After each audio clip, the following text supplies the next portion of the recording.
Mirëmëngjes. Mirëmëngjes të gjithëve. Ju përshëndes. Ju uroj një ditë të mbar, një javë të mbar, një vit të mbar e shumë çka që lidhet me mbarsinë e hapave tuaj. Kur një dëshirë apo një ide është pozitive, mbarsia është patjetër bashkëudhëtare në realizimin e saj. E ftuara ime sot është një vajzë e cila po ecën shumë e sigurt në rrugën e shkencës.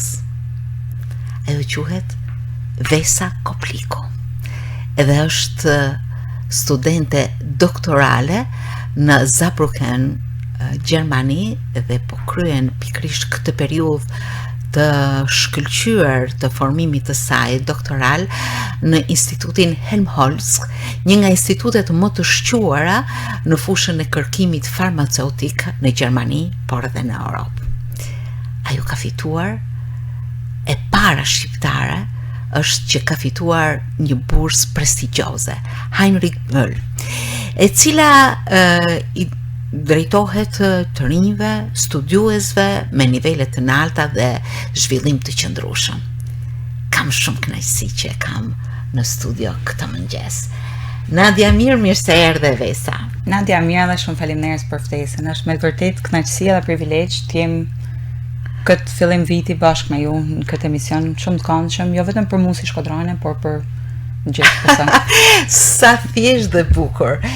Unë kam përfitu nga mundësia e ardhjes për disa ditë në Shkodër, e jotja, nga Gjermania, për me të ftu në programin Mirëmëngjes Shkodër. Sepse curia jote është mbretëlënse. Si po i kalon këto ditë? Shumë mirë, kam ardhur për disa ditë, për me kalu festat me familjen, me shoqërinë time. Shumë mirë, kisha thënë, po punoj edhe, unë jam farmaciste në profesion, po punoj edhe në farmaci pak më pas. Që thu, po ti sa po ke ardhë, si? Po, une gjithmonë kam punu në farmaci, pasi mami jeme është farmacista edhe ajo ka farmacinë e saj. Edhe përshëndesim Ardiana Koplikun. Po? Përshëndesim. Edhe po kaloj kohë edhe në farmaci bashkë me te, që të kalojmë pak më shumë kohë bashkë në anë e bi. Mrekullueshëm. Viti 2025 ka qenë shumë i veçantë për ty.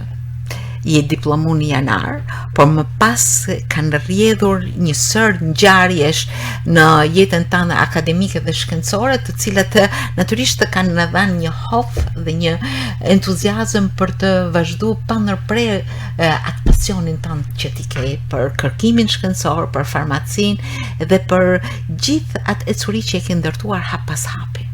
Po, si që thash edhe më parë, unë jam farmaciste në profesion, edhe si që përmend edhe jo, unë jam diplomu në janar për farmaci në Universitetin e Mjekësisë në Tiranë, edhe për momentin po studioj, po bëj studimet e mia pas universitare për doktoraturë në Saarbrücken, edhe ku punoj si shkencëtare në Institutin Helmholtz për kërkime farmaceutike të Saarlandit, pra në Saarbrücken. Nuk janë vetëm pak fjalë. Janë shumë punë, apo jo? Janë shumë punë, por munden mu përmbledh me pak fjalë, edhe mendoj se është një kënaqësi shumë e madhe me pas mundësi me bëhet çfarë don, edhe është pasion. Është pasion, është kënaqësi, edhe siç e thata më parë, viti 2025 ka qenë shumë i marrë për mua, shumë i suksesshëm nga ana akademike, dhe unë e pata mundësi që sa po përfundova studimet për farmaci, direkt pas disa muajve vazhdova doktoraturën, e cila më jep një kënaqësi edhe një privilegj të madh. Temën e masterit ti e ke zhvilluar në Gjermani. Dhe ajo të ka dhënë një mundësi kontakti dhe qasje mjaft të mirë me punën shkencore, me laboratorët, me personalitete në fushën e shkencës, gjë që të kanë bërë që të hedhësh hapa të sigurt. Si ishte kjo ecuri e cila u shndrua hap pas hapi në një punë shumë të bukur, pasionante, pa orar, por që të tërheq jashtëzakonisht. Une në semestrin e fundit të studimeve për farmaci në Universitetin e Mjekësisë fitova një bursë, e cila më dha mundësinë të bësha studimet kërkimore për temën e diplomës të masterit në Gjermani. Pasi esuria jote universitare ka qenë shumë e mirë, apo jo? Po, e shkëlqyer. Po. Edhe më pëlqen thjeshtësia, por çdo hap duhet vlerësuar sepse hapi i parë ndërton të dytin e kështu shkojnë me radhë. Po, patjetër. Edhe unë e fitova mundësinë të bësha temën e masterit në Universitetin e Zarlandit, edhe përmes shumë profesorëve të ndryshëm, unë zgjodha profesor Dr. Klaus Michael Lehr, i cili është profesor i teknologjisë farmaceutike dhe i biofarmacisë, të cilat kanë kënë dy lanë e mia të preferuar gjatë studimeve të farmacisë, dhe pata fatin që ai pas emailit dytë që i dërgova. Si ishte ky komunikim, sepse nga njëherë komunikimet ose rastet e veçanta të hapin dyert të cilat mund të jenë të shkëlqyera.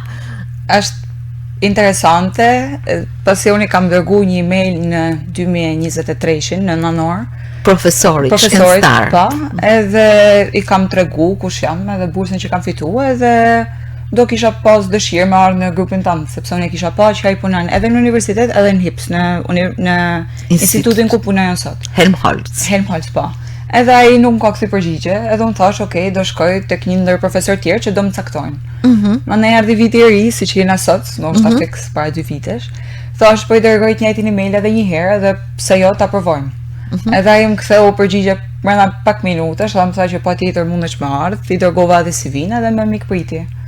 Edhe që atëherë unë bana pjesë e grupit ti, edhe për 6 muaj kam zhvillu temën e masterit aty, duke punu me profesor Klaus Michael Lehr, si që thashtë më parë, me 2 shkencëtarë dhe me 2 supervizorë, cilët sot i quaj miq, edhe vazhdoj e punoj me ta dhe jam shumë e kënaqur. Nuk ishte thjesht një temë masteri, e cila mund të ishte zhvilluar kudo. Ishte një pikë e fortë mbështetje, nuk po i quaj kthes, por pikë vendimtare për ecurinë tënde. Po. Masterin ti e more në Tiranë, apo jo? Dhe paraqite si u vlerësu patjetër? Masterin unë e kam zhvilluar në Gjermani, siç e përmenda më parë. Po, e ke zhvilluar, po e ke paraqit? E kam paraqit edhe në Tiranë, edhe në Gjermani. Në Tiranë kam marrë 100 pikë plota ngajshëm. Nërsa në Gjermani gjithashtu kam marrë njësh, është nota më e lartë, njësh. Edhe është interesante, pasi para se me bë prezantimin e fundit, profesori nuk kishte thënë asgjë. Edhe masi bana prezantimin, masi morra notën e fundit, ai më pyeti ç'a don me bë ti mas universitetit, ç'a don me punu. Edhe i tha që unë do kthehem në Shqipëri dhe do punoj si farmaciste në farmacinë e familjes tonë. Edhe ai më tha që jo, ti do kthehesh në Gjermani edhe do vazhdosh doktoraturën në grupin ton, por kushti ishte që unë u dote me fitu një bursë. Edhe pasi kulumtova shumë, kërkova disa bursa të ndryshme, por që kishin në afat e aplikimit shumë të afërta me temën e diplomës, por ishte pa mujtën që unë të aplikosh aty, sepse unë jam diplomu me 16 janar të 2025 edhe afatet e shumicës bursave mbaroshin me 15 janar. Pra bursa e vetme ku unë mund të aplikoshe ishte Heinrich Böll Stiftung, edhe unë shfryzova rastin, aplikova dhe... Po si ishte ajo, sepse kjo është një bursë prestigjioze që u jepet studiuesve të rinj me nivel të lartë. A nuk ishte një tregues që fati të kishte ruajtur një vend shumë të mirë në ecurinë tënde? Mund të jetë, nuk e kam menduar ndonjëherë, pa mund të jetë. Është një bursë interesante që nuk suporton vetëm nxënësat e mirë, nxënësat excelent le të thojmë, por suporton edhe ato persona që kanë një impakt shoqëror shumë të lartë. Ti nuk duhet të jesh vetëm një nerd, quhet anglisht, nuk duhet të jesh vetëm një person që vetëm mëson ta ditën, por duhet të jesh një paketë plot. Duhet të merresh me aktivitete jashtëshkollore, le të thojmë, duhet të merresh me sport, duhet të bësh instrumenteve të ndryshme muzikore, pra duhet të jesh një paketë plot. Edhe në fillim, kur mendova të aplikoj, thash, unë i kam këto veçori, por gjithsesi e disha që është shumë e vështirë me fitu, por mas hapit. Po ti duhet të më tregosh pak sa atë plotësimin tënd si personalitet, siç e thua vetë, një paketë plot, sepse vërtet ti e njohse dhe folse e shkëlqyer në disa gjuhë, siç është anglisht, gjermanisht, turqisht, Gjuhë të huaja, je studente ose nxënëse me një ecuri mbreslënse në përgatitjen tënde, po du të di këtë paketën e plot që ka të bëj me personalitetin tënd jashtë fushës akademike. Si që thash edhe më parë, bursa gjermane, edhe gjithë kushtet kryesore ishte që gjermanishtja të flitet në nivelin C1, pra në nivelin më të lartë që mundet me marrë një i huj. Sepse niveli C2 mundet me marrë nga ato gjerman vetë. Përveç këtyne ishte që të merresh me sport. Unë e merrem me basketball dhe me tenis. Ishte që ti bish një instrumentit muzikor, unë i bi pianos për shembull. Edhe të kesh edhe pasione dhe hobi të ndryshme. Unë e mundohem me kalu kohën e lirë në mënyrë sa më produktive, lexoj libra, dal për vrap, vazhdoj e merrem prap me sport. Edhe me gjitha të, laboratori, kërkimi shkencor të tërhoqje aq fort sa të gjithë kjo kornizë e mrekullueshme e cila çdo gjë ka vendin e vet në atë programin tënd dhe vështrimin tënd të frymëzoj dhe të furnizoj pikërisht në këtë bursë. Si e përjetove marrjen, lajmin që ti e fitove bursën Heinrich Böll? Si që thash dhe më parë, ka pas 3 faza, edhe ishte një fazë ma e vështirë se sa tjetra. Faza e parë ka një takim personalisht me nxënësit e bursës. Faza e dytë ka një takim online me një profesor fizikant, i cili më ka bërë pyetje të ndryshme për mua edhe për temën time doktoraturës. Ndërsa faza e tretë ishte gjithashtu një takim online me 5 persona të ndryshëm, gjithashtu nga bursa. Edhe pas përfundimit të fazës tretë, pas disa ditësh, unë mora emailin që e kisha fitu bursën, edhe ishte shumë interesante, pasi ishte mëngjes, ishte ora 7 e natës, edhe nëse isha zgjuar nga gjumi edhe e pash që më ka ardhur një email. Edhe ishte një email shumë i gjatë, edhe ashtu ajo tendenca për me lexu gjithmonë fundin. Edhe ishte gjermanisht, edhe unë nuk pa e kuptosha se ç'a do të më thonë kjo gjë. Kur e lexova nga fillimi, edhe fjalia e parë ishte e dashur Vesa, mirë se erdhe në Heinrich Böll Stiftung. Edhe pra nuk e kishin ruajtur për në fund, ja, kishin thënë të parë, kështu është lajmi. Ne gazetarët lajmin e japim të parët, kështu që edhe ata kanë gjerman tipik mesazhi i parë direkt ashtu si duhet.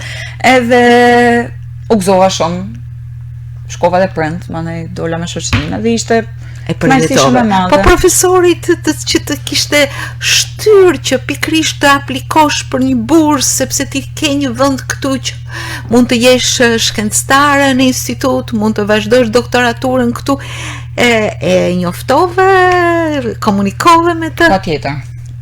Unë ati kam thënë që nga fillimi që po aplikosha për këtë bursë, edhe unë kisha kuptu që për te ishte e rëndësishme, por nuk e kisha kuptu sa rëndësishme ishte me të vërtet. Vetëm kur e fillova doktoraturën shtator, atëherë pata takimin e parë me të, edhe më tregoi sa krenar është.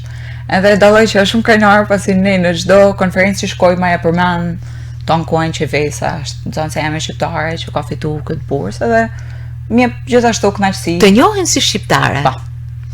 Unë jam shumë krenare që jam shqiptare, edhe ma thënë edhe shoqet, unë nuk e kisha vuri këtë gjë për vetin më parë. Po më tha një shoqe, unë sa e prezantoj me dikën, i them emrin normalisht, edhe që jam shqiptare dhe që dhe me thonë emrin. Unë edhe emrin që kam pëlqen shumë, edhe mbajnë 2 fish krenare që kam një emrin shqiptare, edhe në jem me të vërtet shumë krenare për rrajnët e mia, edhe mundohem e shpreh në gjithmonë krenaria bazohet në përgjegjësinë që ka njeriu për ta përfaqësuar pikërisht këtë rrajnë sa më mirë, sa më në mënyrë më dinjitoze. Vesa, para teje u hap një fushë tjetër. Tashmë nuk ishte studentja Universitetit të Tiranës, që i marrove të gjitha fazat shkëlqyeshëm, që fitove 100 pikë nga 100 të mundshme. Tash ti përpara teje u hap një rrugtim që të impenjonte punën si shkencëtare në kërkimet farmaceutike, të impenjon ditë pas dite në atë objektiv që I ke vënë vetes në atë temë që ti do e spjegosh në mënyrën tënde, aq sa ta kuptoj unë dhe publiku, kuptohet. Dhe natyrisht në një jetë tjetër, në një vend tjetër, ende më e pavarur. Si ishte për ty ky fillim? Shumë interesant, por edhe shumë I vështirë. Unë ju thash edhe më parë që unë isha për 6 muaj në Gjermani, në të njëjtin vend, si në qytet, si në institut, por ti je student master ke një suport shumë më të madh se sa kur je student doktorant. Sepse kur je student master ke më tepër supervizor edhe kontrollohesh ton kohën për gjërat që bën, sepse ke nevojë për suport. Ndërsa kur je student doktorature je krejtësisht I pavarur, edhe çdo gjë, çdo moment të ditës, çdo moment të punës laborator duhet ta kalkulosh dhe duhet ta llogarisësh shumë sakt edhe vetë. Koha është shumë e limituar, edhe ti duhet kesh shumë rezultate. Pra, është shumë impenjuese, por shumë interesante dhe shumë motivuese kisha me thënë, sepse ai stresi që t'jep koha e limituar të bën me punu në mënyrë sa më produktive dhe në sa më të saktë. Pse I quajnë kohë të limituar? Për sa kohë është doktoratura? Minimumi 3 vjet. Edhe kjo është e limituar. Kaq shumë punë ke ti për të mbërritur në atë stadin ku mendon. Është e limituar sepse duhet të kesh shumë rezultate dhe duhet të publikosh në revista të ndryshme shkencore europiane në përgjithësi, po ndoshta edhe botnore. Edhe minimumi në institutin ton, sepse ka institute të ndryshme dhe secili nga ato kanë kushte të ndryshme. Por në institutin ton duhet kesh minimumi 2 publikime në revista shkencore me impakt faktorit të lartë.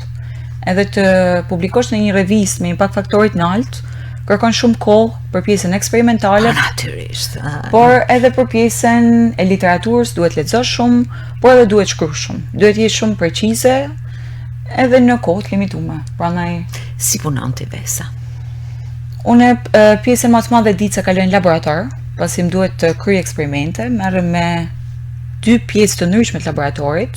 Në një anë merrem me nanogrimca me mRNA edhe me barna inovator, ndërsa nga ana tjetër bëj eksperimente in vitro me qelizat e kancerit të mushkërive.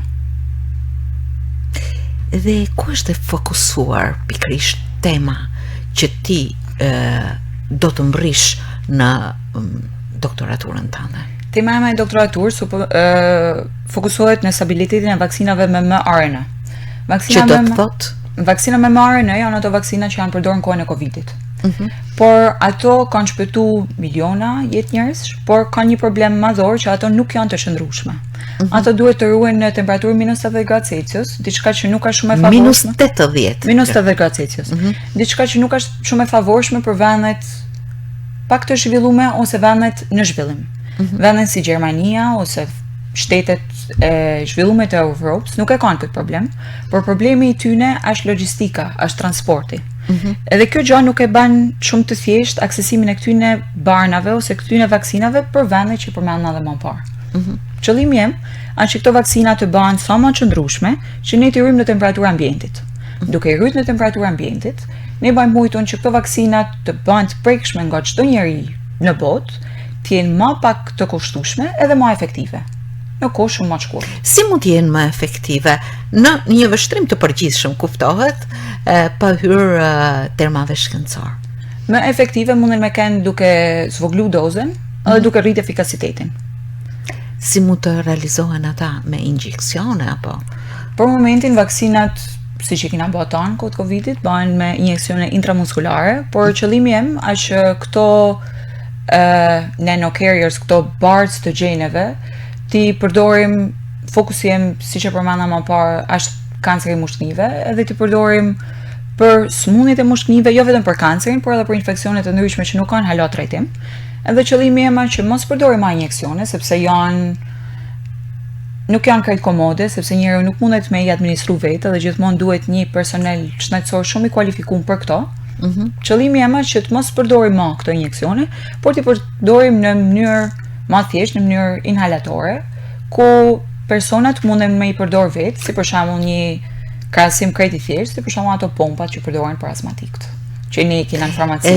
Kur thuhet për transportin e vaksinës, ka të bëjë jo vetëm për transportin automobilistik, por për transportin në organizëm. Po. Grupi ku në baj pjesë, quhet DEDEL, është nga anglishtja drug delivery, edhe ka të bajnë me transportin e barnave në trup, pra transportin fiziologjik. Edhe qëllimi jem përveç transportit, siç supozohet që njerëz ta kuptojnë transporti me automobilistik, është edhe transporti fiziologjik, ku nëpërmjet injeksioneve vaksinat shkojnë në të gjithë trupin.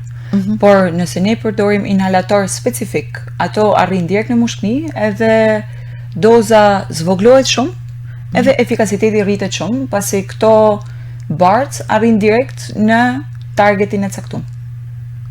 Kjo do të thotë që ti po punon për një patentë të caktuar. Po synimi është kë.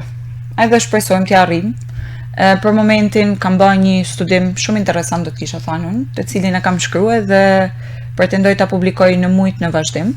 Edhe pastaj shohim për ndonjë patentë e cila duket shumë interesante dhe shumë premtuese. Si po të ndjek profesori yt që u bë Chelsea i një rrugtimi të tillë? Me shumë kënaqësi, kam ledhje çdo javë me te.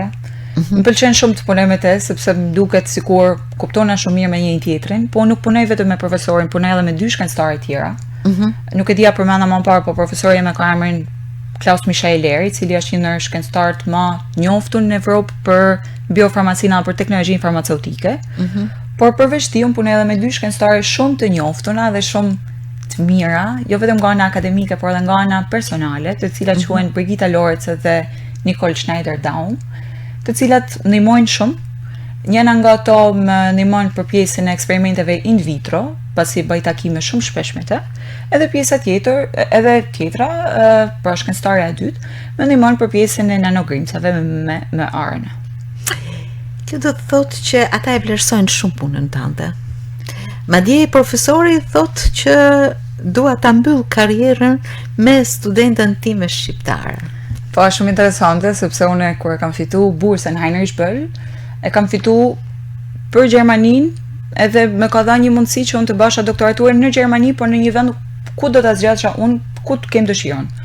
Po unë zgjodha prap profesorin tim, profesorin e masterit, sepse jam një shumë mirë atë, edhe dosha me vazhdu temën e masterit, por më në thellësi, edhe është një fakt interesant, pasi unë jam studenti ati e fundit, edhe mendoj se jam studentja e 100 e doktoraturës, edhe do e filloj edhe do e mbari me te dita e fundit e doktoraturës teme, kom e kënë edhe dita e fundit e punës tije, cila është shumë emocionuese për të dy ne, do të kisha thënë. E shoh komunikimin tanë, e shoh thjeshtësinë, edhe kjo më bën me menu që pavarësisht se ti po jeton në Gjermani, je shumë afër me Shkodrën edhe me familjen apo me rrethin tanë. Si po të ndjekin ata? Si që thash më parë, jam shumë e lumtur që jam shqiptare dhe nuk ma merr mendje se kam e shkput ndonjëherë marrëdhëniet me Shkodrën edhe me Shqipërinë. Ndjeken shumë, kam kontakt për ditë. Edhe përveç kontaktit personal që kam me shoqërinë me familjen time, me mamin, kam kontakt dyfish, sepse unë jam vazhdoj të jem e lidhur me farmacinë, edhe pse në mënyrë jo fizike, po virtualisht unë vazhdoj të jem e lidhur me farmacinë. Kjo dëshirë për të vazhduar në degën e farmacisë të erdhi patjetër, sepse ti je mëkuar që herët me pikërisht me këtë qasje. Mund të them që po. Unë e qeshi, sepse them unë kam mësuese si kam emrin, edhe mandej kam mësuese ku janë barnat në farmaci, sepse unë jam rrit farmaci. Unë jam rrit një familje që të dy prindët e mi, jo vetëm mami në farmaci, po edhe babi në zyrën e tij, kanë punu të ankohen. Unë nuk jam mësuar për me i pa prindët në shtëpi, edhe kjo gjë më ka bë që edhe unë me punu njësoj si ta. Edhe kur ishim fëmijë si unë edhe vëlla jem, kena bë detyrat e shtëpisë në farmaci, janë në farmaci tjetër në zyrën e babit, edhe për mua ishte e pavitueshme që unë vazhdosha një nga profesionet e tyre, sepse unë i kisha bë disa praktika para se me fillu universitetin. Edhe mes drejtësisë si babi, edhe mes farmacisë si mami, zgjodha farmacinë, pasi unë në 9 vjeçare jam fokusuar shumë në matematikë, por në gjimnaz jam fokusuar shumë. Dhe ki fitu edhe olimpiada. Po. Edhe jam... E thua me zë shumë të vogël, të ullët, të duken të largëta apo të thjeshta. Po unë mendoj se kur punon, rezultati vjen. Edhe unë nuk mendoj se duhet kesh një inteligjencë të mi natyrshme për më arrit gjana njetë, vetëm puna të bën më arrit ato që kam arritur edhe ato që kanë arrit shumë shqiptarë tjerë, si puna eme, para mejet, edhe që do t'i arrinë edhe mas mejet. Edhe mendoj që thjesht është rezultat i punës. Edhe une, si që thashtë dhe më parë, në gjimnaz u fokusova shumë në kimi, edhe farmacia ka shumë kimi, edhe zgjodha farmacinë si mami. Pasi edhe vllai ime kishte zgjedh drejtësinë para meje, pasi ajo është më e madhe se sa unë. Edhe u bë me të dy, zgjodh me të dy profesionet e brendve, dhe t'ju them të vërtetën, unë kam 7 vite që kam fillu studimet akademike për farmacinë, edhe nuk ka një ditë që jam penu. Jam shumë e kënaqur për zgjedhjen që kam bërë dhe shpresoj të kem mundësi t'jap njëjtën përgjigje edhe mas disa vitesh. Edhe ke ardhur në pothuajse në mëngjes nga Gjermania dhe në orën 10 ke qenë në farmaci, aty tek farmacia ku punon mami jot, dhe ke qenë pranë aty në të kishte marrë malli apo si? Kishte marrë malli për farmacinë, po edhe për mamin. Sepse unë kam marrë në 5 nadjes të martën, pra para disa ditësh, edhe mendova që ta shfrytëzoj kohën në mënyrë më të mirë të mundshme dhe shkoj në farmaci, më kishte marrë malli për pacientat, më kishte marrë malli për punën e farmacisë, pasi unë kur punoj në institut nuk kam shumë kontakt me pacientat. Puna kërkimore është shumë interesante dhe nëse ti ke rezultate shumë të mira, ti mundesh me prek shumë pacient me punën tënde, po jo fizikisht. Ndërsa farmacia banaku t'jep mundësinë për me pas kontaktin direkt me pacientat, e cila t'jep një kënaqësi të dy fish, të kisha thënë. Do thoshe që të dyja të japin një impakt të veçantë dhe bashkoni një dashuri të madhe për kërkimet në fushën farmaceutike, por edhe në kontaktin me njerëzit. Po, edhe veri, fakti që unë jam farmaciste më bën të mendoj për pacientin edhe kur nuk jam pranë pacientave. Tek grupi jonë në Dedel që ju a përmenda më parë, ne jena pothuajse tonë farmacista, edhe diçka që na dallon nga të tjerët është fakti që ne çdo gjë që bëjmë mendojmë impaktin që do të ketë direkt tek pacienti. Edhe kjo gjë nuk na bën vetëm shkenca, por na bën fakti që ne jena farmacista. Edhe kjo gjë më ka ndihmuar shumë që unë të mendoj për trajtimin direkt të njerëzve edhe për një periudhë kohe më të shkurtë për rezultate më sakta. Ka ndodhur që për shembull duke bërë disa aplikime, disa eksperimente, duke qëndruar në laborator dhe për një problem që i drejtohet një sëmundje, të mendosh një njeri që në Shkodër e ka këtë problem për shembull dhe mund ta ndihmosh, qoftë edhe me atë eksperimentin tënd, pa komunikuar me të, por shpirtërisht ta ndjesh. Po, e kam menduar, edhe këtë gjë nuk ja kam thënë. Unë e di që kam mjek, po kur kam qenë e vogël, unë ju tha që prindët e mi kanë punu tanë kohën, edhe prindët e mi kanë punësu, mund të them, një zonjë fantastike për me qëndru me mu. Edhe unë atë e quj nanë. Edhe ka emrin nëna e limja dhe për mua është nana jeme e tretë, gjyshja jeme e tretë, edhe unë nuk e ndaj nga gjyshja jeme, sepse një nga gjyshet ka ndru jetë. Edhe ajo ka kancer në mushkëri. Edhe unë sa herë punoj, sa herë i trajtoj qelisat e kancerit, mendoj për te. Edhe them, edhe unë e di se sa vështirë ka kenë edhe ashtë për te trajtimi, edhe them që shpresoj që unë të bëhem një ndër ato që t'ja lehtësoj jetën, jo vetëm asaj, por me emocionat shumë. Ja, pra, se kontakti me njerëz është shumë i rëndësishëm. Edhe pikërisht këto kërkime shkencore nuk kanë të bëjnë thjesht me aparatura, kanë të bëjnë me gjak, me shpirt, me ndjenja, me mundësi për të ndihmuar të tjerët, me problematika që lidhen nga jeta e përditshme dhe ndoshta kjo është një frymëzim i madh për ty. Është frymëzim i madh për mua. Jo vetëm për njerëz që unë njoh personalisht, po edhe për njerëz që i takoj për ditë. Natyrisht, ti nuk mund t'i njohësh të gjithë, por mendon për dikë që ka të tilla probleme. Po, edhe unë ju thash që unë kam bërë praktikat të kohën tek farmacia mamit edhe gjatë studimeve për farmaci, për çdo bar që studiosha ose lexosha për te, mendosha një person caktuar, edhe ma bëte ma thjesht studimin për ta, edhe i kuptosha gjëra shumë më mirë sepse e lidhsha me një person caktuar. Edhe besoj se kjo mundet me kanë edhe një këshill për ta studentë farmacisë, por edhe të mjekësisë që studiojnë farmakologji dhe të tjera të farmacisë. Është vërtet mbërslëndse. Ke kontakte ende me atë nanën tënde të tretë? Dje kam taku. Kam kontakt ton kohën. Unë nuk e ndaj atë nga gjyqeme dhe unë jam shumë falenderuese ndaj saj sepse mendon që me njëherë sa të nxirrësh patentën ti çosh ilaçin? Shpresoj që ti të mujtun, nuk është aq e thjeshtë, sepse nuk është aq e thjeshtë, ka disa procedura deri që të prodhohet, kuptohet. Një bar që të prodhohet, që të prekin pacientin ka minimumi 4 sale të ndryshme dhe kërkon vite. E kuptoj. Por shpresoj që gjatë një kur e pas jetën e gjatë. Po shoh. Edhe këtë e themi për të gjithë pacientët, për të gjithë ata që presin të tilla zgjidhje, edhe zgjidhje të thjeshta, pse jo, një gjë kur trajtohet krejt herët mund të jetë shumë e lehtë për të eliminuar, apo jo. Dhe pikërisht shkencëtar të tillë, siç është Vesa, me atë pasionin e madh, sa orë qëndron në laborator? Unë nuk kam një kohë caktuar që më duhet me qëndru në laborator, por unë qëndroj minimumi 8 orë çdo ditë. Ka dhe ditë që shkon deri në 12-13 orë, por minimumi 8 orë. E cila mund të duket shumë, por kur përfshihesh në ato eksperimentet nuk e kupton se si kalon koha, edhe sidomos kur rezultatet janë shumë mira dhe pozitive, duket sikur ke qëndruar vetëm 8 minuta. Edhe kjo më jep një kënaqësi shtesë. Ke kohë për të ulur në piano, apo nuk ke piano diku aty? Në Shkodër kam piano. Në Saarbrücken në shtëpi nuk kam piano, po në institut kena piano. Kështu që ka raste që i bi piano sa në institut. Bravo.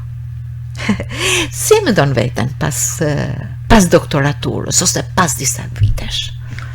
Qëllimi sepse janë disa mundësi, Po. Farmaceutika ndryshe nga siç mendojnë njerëzit, nuk është e cungume në banak, por është shumë e gjanë.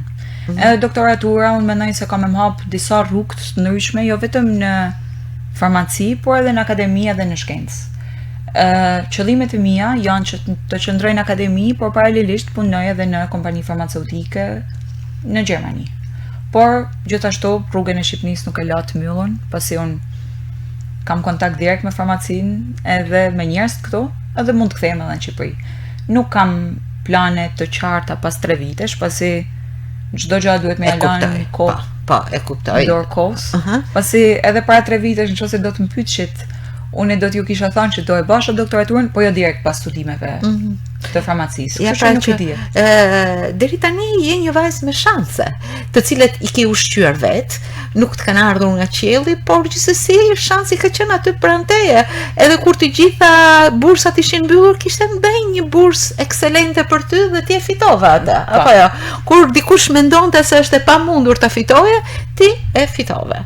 Unë jam mundur që njëtë çdo gjë, sepse çdo gjë që më ka ardhur, unë e konsideroj veten me shumë fat, jo vetëm për familjen që kam, po edhe në vendin ku jetoj. Jam mundur me e shfrytzuar në mënyrën më të mirë të mundshme, edhe me marr më të mirë nga ajo. Edhe deri tash, më është primar dhe shpresoj të vazhdoj. Nuk e di nëse dëgjova mirë, dëshira ose mundësia më e madhe është qëndrimi në Gjermani. Apo jo? Pasi aty mundem me bë kërkime shkencore, siç kam dëshirë unë. Edhe unë jam përshtatë shumë mirë aty dhe mendoj të vazhdoj për disa vite aty. Ndërkohë që sa të kesh 5 ditë pushim, ti atë mëngjes do të qëndrosh tek farmacia Kopliku për të qenë aty. Po, unë jam mësuar me punu në farmaci edhe mu nuk mban më përshtypje nëse unë punoj në ditë pushimit apo jo. Sepse të njëjtën gjë bën edhe prindëri mi. Edhe unë thjesht mundohem të bëj të njëjtën gjë si ata, ose t'ja shpërblej me sa kam. Si e mendon këtë vit në ecurinë tënde? Ke përgatitur një prej studimeve tuaja gati për botim. Po.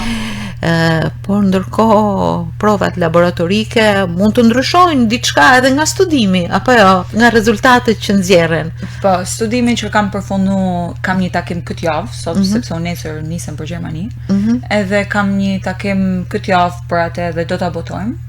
Por tash jam të punu për studimin e dytë edhe shpresojmë që këtë vit kem rezultate pozitive, rezultate të mira, por kam edhe disa plane për me marrë pjesë konferenca të ndryshme në Gjermani, por edhe në 2 shtete tjera në Evropë, edhe në Shqipëri, ku do marr pjesë në konferencën e urdhrit farmacistave bashkë me mamin, të dyja do prezantojmë, e cila më jep një emocion shtesë. Sa me fat jam unë që ftoj të tillë ekselent, të tillë shkencëtar në Mirëmëngjes Shkodër, në këtë qytet që përveç vlerave të artit, të sportit, ka dhe kaq shumë vlera të shkencës, të punës shkencore, të punës studimore, që e lartësojnë emrin e vet të familjes, por edhe të Shkodrës tonë, apo jo? Unë si që thash më parë jam shumë krenare për nga vija dhe Shkodra mendoj se kena diçka ne që na bën me kanë kaq suksesshëm edhe. Është dashuria, pasioni për punën, vullneti, këmbgulja, të gjitha që bëhen tuf dhe që të bëjnë aq solide dhe aq të sigur sa jeti Vesa. Më dukesh një vajzë guximtare. Mendoj se po.